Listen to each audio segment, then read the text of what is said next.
Hi everyone. Here we are, end of week 7, beginning of week 8, and another good week of discussion.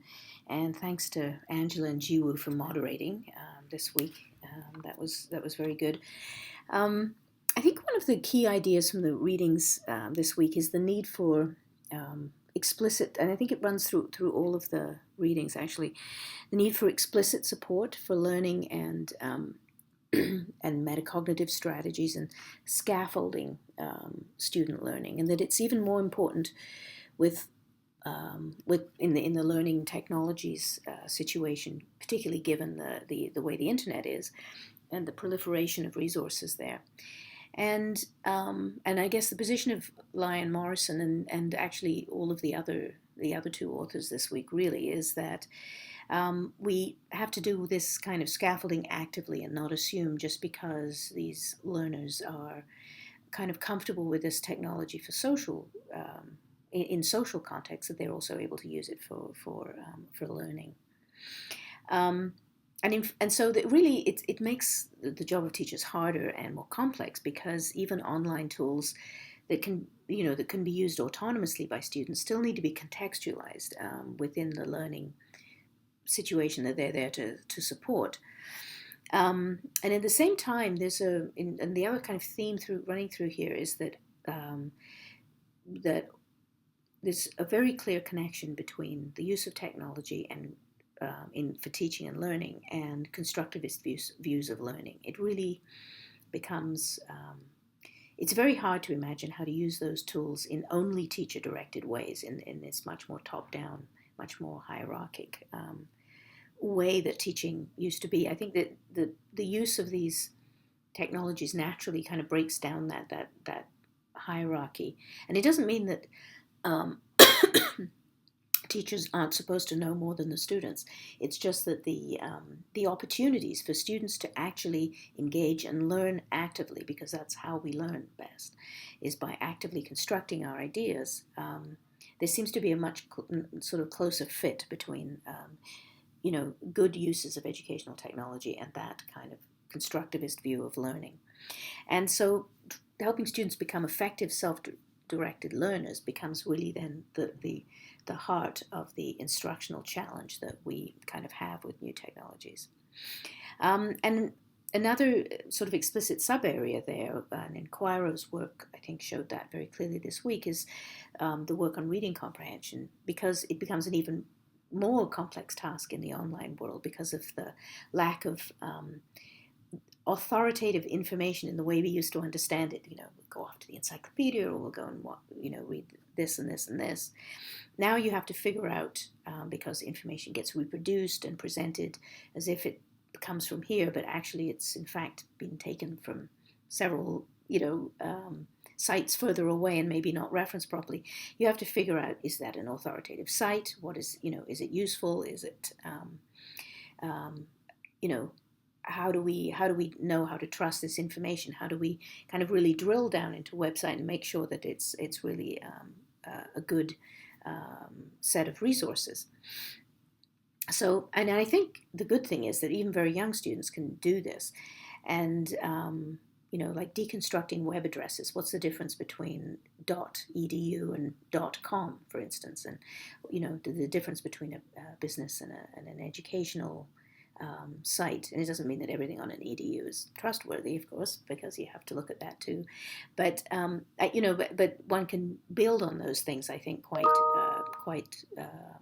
well. Um, and where did I put that? Okay, yeah.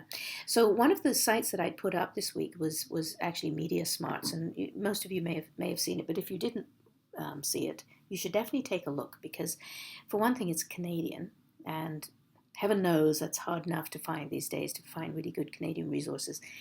And they have all the Canadian provincial learning outcomes, so for each province. So you can look and find things that are relevant to there, so you can always see where the lesson plans and things that they offer you here. There's teacher resources. They've got lessons and resources, digital and media literacy outcomes by province and territory. They have a media literacy 101 course. So it's very good resources. They're good for teachers, and then they give you lesson plans that are well designed to use for students at different grade levels. And these are exactly the kinds of media literacy skills that Lyon Morrison are talking about in their article, what we need to do. They also have these nice little chatty sections in here, like the intersection of digital and media literacy. So they're very good about defining these terms and giving resources to allow you to read more deeply into these things. And so that they talk about competencies for media and digital literacy, competencies for digital literacy on its own. That's the orange stuff over here. And then the personal, technological, and intellectual skills in digital literacy, and over here, media literacy, critical engagement with mass media. So, like these kinds of conceptual frames are very handy for helping us figure out what all other things we need to be doing as teachers, because it's complex, right? And we had one of the discussions on communities and the challenging and positive effects of learning communities. I think fits very nicely into this. This is one that Susan did this week. The positive and negative effects, and it's really just keeping these things in mind as we go. As teachers, so that we can reduce the negative effects and increase the positive ones. And it's really a matter of awareness and thinking about those things. In the Scherblum article, he takes us through all the different kinds of issues: the social, the emotional, the cognitive, issues that can arise in online spaces, and that are kind of, if not evoked, they certainly can be exacerbated in there. And he also supports this less hierarchic, more interactive, and more student-controlled sorts of experiences, because it allows students to take more responsibility for their learning, navigate a much more complex, rich learning environment. And you can't really present it in the teacher-directed way of the past. And I think all of these approaches kind of broaden the nature of what literacy now encompasses. And in the language learning context, it means encouraging students to build on their own language learning past to scaffold their new language learning skills, which is very much Jim Cummins' kind of approach to these sorts of ideas. So that was good. And did I thank Angela and Jiwoo for moderating this week? I meant to, if I didn't. So thanks to them. And then in this week, in week 8, we're going to start looking at social and cultural issues. This will be the first of 2 weeks of that. And Susan and Jennifer are going to take us through this week's discussion. And in here, the readings that look at Lamb, for instance, he presents his very in-depth case study that shows us the multiliteracies on instant messaging, and I put that there because it gives us that he goes really deeply into this, as case sort of studies do, and it shows this rich interrelation of culture and language and literacy and online tools, and similarly, the digital storytelling also involves this rich interplay of personal experience, culture and language, and technology. And the Brunvand article looks particularly for how do we make this all more accessible for learners with particular needs, with learning disabilities. And also, I think those kinds of strategies that mentioned in that article are also handy for younger students as a way to kind of scaffold them into this more complex learning environment. So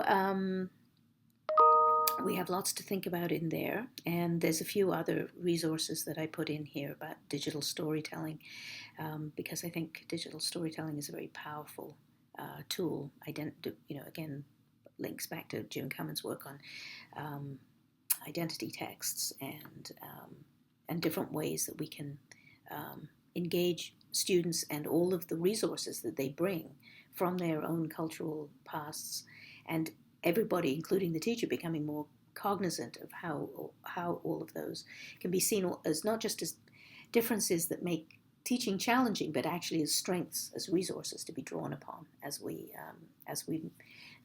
have students learn in these environments. So lots to think about, and I will talk to you more about all of this as we go. If you want to talk to me about, because we only have a couple more weeks left, goodness me. So we have, after this week, we only have 3 more kind of new content weeks, and then we're into the final assignment planning. If you want to talk to me about your final assignments, feel free to contact me. I'm happy to talk by phone or Skype or Meet or email, whatever, or messaging in Pepper, whatever helps. If you're having, I had said that I'd put a deadline in for the COP,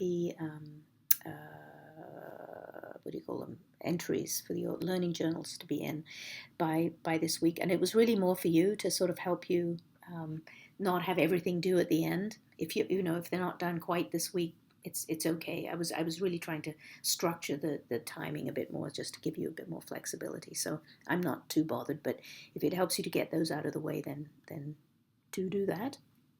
And if you have any other questions, let me know. And so there we go. And I will talk to you more this week. Good discussion again, and we'll see what we learn in the coming week. Okay, take care and talk to you soon.